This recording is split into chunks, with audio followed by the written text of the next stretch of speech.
What is Wagyu beef? Everything there is to know about Wagyu. So, what is so special about Wagyu beef in Japan? I mean, Wagyu means Japanese beef. The word Wagyu literally translates into Japanese cattle. But you can think of Wagyu as the incredibly high quality beef. Wagyu is the world famous, you know, marbled, tender, remarkable flavor umami beef, the legend that everyone tries to strive to get. Japanese ranchers take exceptional care of their prized cattle, striving for the coveted A5 rank, which is the best of the best Wagyu. And like something like less than 3% of all Wagyu produced in Japan will attain that prestigious score. Uh, of course, it's an indescribable flavor that you're going to have to experience for yourself. There are four kinds of Wagyu cattle: the Kurogewashu, that's Japanese black.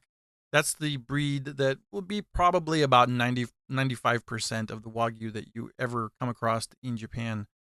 And then there's a Kagewashi, that's the Japanese brown. It's a little bit less marbling than the black. It's still pretty lean, marbled and a little bit leaner. The other two probably don't really matter. The Nihon Tankakushu and the Mukakuwashu. Is it important to really know which cow or which type of breed? Probably not. I mean, like I said, you're going to come across probably the Wagyu anyway. Kurogewashu. And, you really need to understand, though, that Wagyu is that sort of brand of Japan. It's the Japanese ranchers really, really go an extra mile to kind of raise the highest quality cattle that they can. Foreign Wagyu, you'll see some restaurants outside of Japan using the Wagyu name. For the most part, this is not authentic Wagyu that you'll find in Japan. The US to some degree, but mostly China and Australia, are growing cattle bred from Japanese cattle. The pedigree is lower. And plus, the Japanese ranchers, they don't really cut any corners or try to save a ton of money when producing these cattle.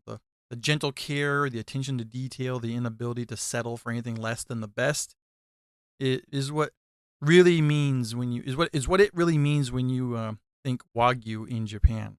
Wagyu versus Kobe beef.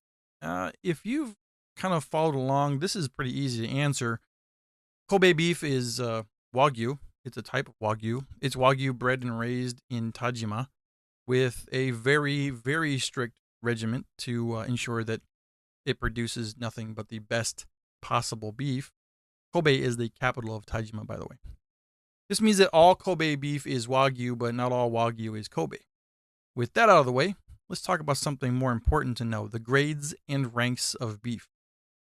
Now, you may have heard of the legendary A5 Wagyu, the world's most perfect and expensive beef, but do you know what the A5 stands for? It's a combination of the yield grade and the quality grade. Yield grade is the standard measuring of cutability, an index that kind of indicates the percentage of the meat taken from the carcass. And this scale is A, B, or C, where A is the highest yield and so on. It's important to know that yield doesn't really affect the taste, but rather the cost, as it kind of evaluates the edible portions of the cattle. The quality grade, this is the important part. The quality grade evaluates the marbling, color, gloss, and texture of the meat. This is on a scale of 1 to 5, 5 being the best, and it is not easy to attain this grade. Like I mentioned before, only 3% or less than 3% of all Wagyu produced in Japan will attain the A5 grade. So now that you know about the cattle and ranchers' care and the quality scale, it's time to discuss the various cuts and what they are called in Japan. Suffice it to say, it's easy to imagine why high-grade Wagyu is expensive. There's not that much of it to go around. It's farmed to the highest ever-improving standards, and it is sought after all over the world. So the cuts: loin, sirloin, that's the standard cut. It's from the large muscle on the back towards the rear a little bit of the cow. They use it a lot in shabu shabu or even in yakiniku. Lamjidi, that's the cut that's a little bit closer to the rump, a little bit behind the sirloin. Then you have libshin, that's the ribeye cut. That's the tender area connected to the loin. Libamaki, that's the horseshoe-shaped sort of area surrounding the rib core. A lot of times you might find it in beef sashimi. Filet, that's the standard tenderloin. Chateaubriand, this is the rarest and the most expensive cut. It's the thickest portion of the tenderloin, so there's only like a tiny small amount per cow. It's like maybe 2 kilograms per cow. And the name comes from a French politician who apparently loved this cut the most. It really does sort of produce one of the most beautiful steaks. The marbling and flavor is just top notch. But you won't find it in too many restaurants, but the really high end Michelin starred places. Katashin, that's a chuck eye, chuck roll or chuck eye log. We call it in English sometimes. You'll find this in yakiniku menus as los. Zabuton is the outside of the chuck roll, known as the chuck flap. It's another prized cut because of the extreme marbling and intense flavor. This is that melt in your mouth cut that you find YouTubers, gushing all over the place when they visit Japan. Sankakubara is the triangular chuck flank cut. It's another one of those with great marbling, and you'll find it in yakiniku and sashimi. It's another one of those that when you grill it, it just kind of melts away when you eat it. It's amazing. Brisket, that's pretty easy to understand. I'm just going to skip right along. Togarashi is the chuck tender. It's named after a red pepper because of its shape. That's what Togarashi actually means in Japanese, is red pepper. But this cut looks like a red pepper. It's kind of like a tenderloin fillet.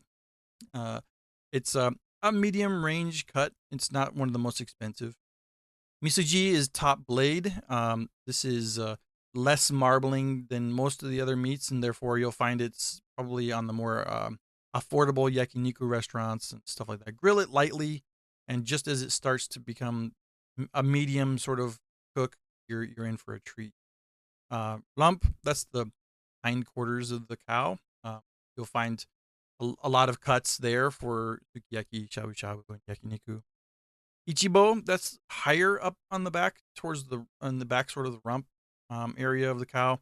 Has like an H bone sort of area. You might find that in some tataki dishes.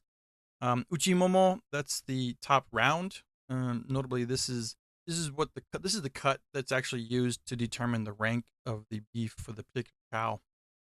High grades of uchimomo means high grade cow, and therefore the rest of the beef cut from it will be of higher grade.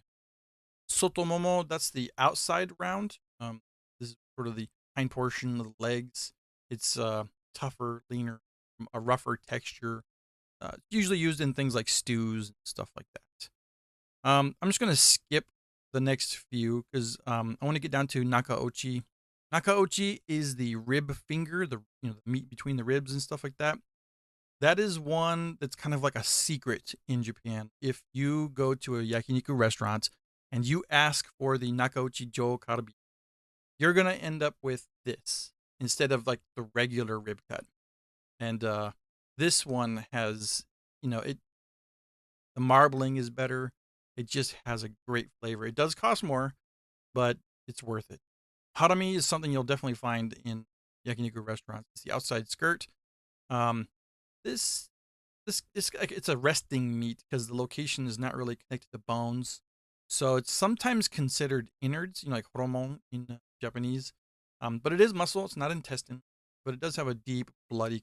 And then I want to get down to the next couple at the end here. Tanmoto. Tan is tongue. And there's two parts to the tongue. The base, tanmoto, is the farther back into the throat. It's like the prize jewel of yakiniku restaurants. It's like the most popular cut every time at pretty much all yakiniku restaurants in Japan. And a high quality tanmoto will sell out very quickly. Tansaki is the front part of the tongue, and sort of smaller, thinner, tougher, still savory, but you're going to find that this doesn't sell out as quickly either. Onto some brands. There's some top 3 brands I want to discuss here a little bit.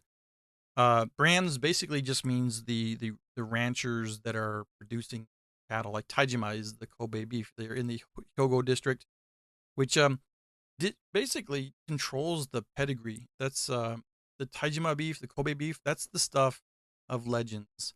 And then you have Matsuzaka beef that's, it's some of the best in the world. It's just the Mie prefecture where these things are grown just has some really great nutrient rich water cattle will drink from. And maybe just out of sheer luck, but the region produces some of the best beef. Let's do some Q&A. Are Wagyu cows healthy? Well, yeah, probably the most healthy in the world, actually. Both from the perspective of the cows themselves are exceptionally cared for, but also because they have a special gene, Japanese cows, that changes the fat to an unsaturated type of fat and also decreases the melting point where you can actually kind of feel the fat in Wagyu beef melt just by touching it. Are Wagyu cows massaged and fed beer? This is an interesting question because, it's easy to imagine that the lengths that the Japanese rancher will go to raise the absolute highest quality beef. And from what I could find, no, it is not typical for Wagyu to be fed beer, though some ranchers have tried it to kind of increase their appetite and thus increase the fat rate that they would grow. And, you know, famous Matsuzaka beer does maybe sometimes occasionally use it, I've heard. But the massage part is true, especially in the winter. Now, this isn't for all Wagyu, but some ranchers with the smaller farms, they'll massage their cows to keep them from cramping up, which will toughen the meat. Remember, only 3% of these cows will even reach that A5 grade. And the A5 grade is where the rancher makes all their money, or a giant chunk of their money. That for every cow that can reach that, they make a ton more. Can you buy Wagyu beef in the U.S.? Yes, actually, you can. Costco sells 12 pounds of A5 Wagyu for something like $1,000. At least when I wrote this article, that's what it was. And they are an authorized dealer of Kobe directly from Japan, so it's frozen, vacuum sealed, and hopefully that preserves the quality good enough. So, and apparently you can get it on Amazon too. This wasn't always the case, and it is still somewhat rare. But in 2012 or so, there were some restrictions that were lifted and shipping methods approved by the Japanese Wagyu producers to allow import into foreign countries. You got to remember, it's highly controlled, and the places that receive it are supposed to hold a certificate in order to prove that they have authentic Japanese Wagyu. So if you're at a restaurant that claims to have Wagyu and they can't produce that certificate, chances are they're not using real Wagyu. How do you pronounce Wagyu? If you're following along with this guide, there is a section here. But since you've heard me say this over and over and over again, you know what it is. Which is better, Wagyu versus Angus? Now that's a tough one, isn't it? Better, because better is in the eye of the beholder. It's up to you. Some would believe that the Black Angus, it's a Scottish cow, I believe. People think it's from Texas, but obviously a true pure Wagyu is in Japan. Angus is leaner. It has less marbling. It does have some marbling, but it's far less than Wagyu. They just have such different flavor profiles, right? Like some might think that Wagyu is too oily, and honestly, the first few bites of Wagyu just kill you. It's so good. It's just amazing when you get a quality Wagyu.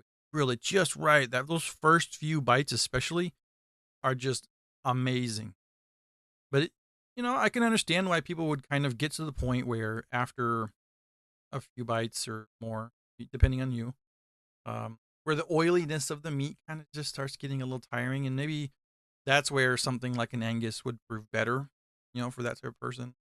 Pretty much every bite feels and tastes the same, whereas you probably won't get tired of that as quickly as the oiliness of Wagyu. Really, that's the only thing I've really heard besides price, what kind of dislike about Wagyu. Well, that's it for this guide. I hope that if you're not subscribed to Tokyo Spark, if you're watching this on YouTube or listening on a podcast or something like that, please consider subscribing. We produce this content and guides, and we actually have a newsletter publication that we send out with things for you to discover in Tokyo and Japanese culture to help you have a better time when you're here. And until I see you again in the next issue, next update, or whatever, take care.